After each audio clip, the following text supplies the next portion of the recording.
You can see it in your mind, can't you? This gleaming 2017 Mercedes-Benz GLA250 4Matic sitting in your driveway at home. It'd look good in your garage, or out the front on the grass, or backed into your carport. I can see it, and not just because it did exactly that for a few nights over the past week.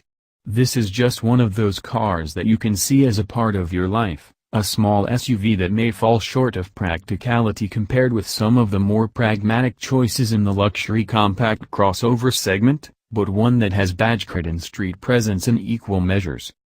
Well, that's my school of thought, at least, but opinions are divided about the SUV-ness, or indeed the need for such a car to be a part of the Mercedes-Benz range, given its practicality shortcomings.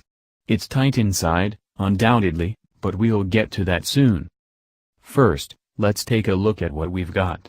The updated GLA250 4Matic has seen a few cosmetic changes such as a revised grille, reshaped front and rear bumpers, and new LED headlights with daytime running lights and auto high beam functionality, and they're great for those who do a lot of night driving. So it looks a bit different to the model it replaces, but not vastly. That could be to appease owners of the pre-facelift version, or just because the original was a bit of a looker. Probably a bit of both.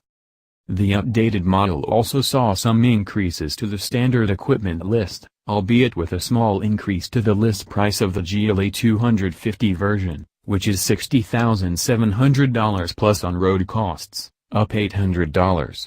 That's more expensive than, say, a high-spec Audi Q2 or Q3. Or a Mini Countryman with all the fruit, and it's bang on the money for a BMW X1 xDrive 25i.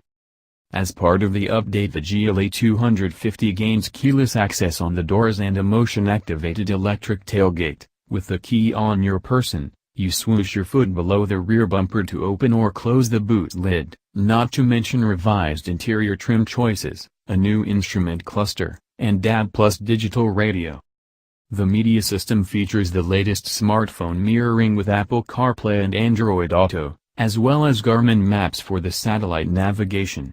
Our car had the Command package, $2,490, fitted, which includes a better mapping system with map updates and a 12-speaker Harman Kardon stereo system which, if we're honest, is a bit average in terms of bass meatiness. The only other option on our car was the mountain gray metallic paint. $1,190.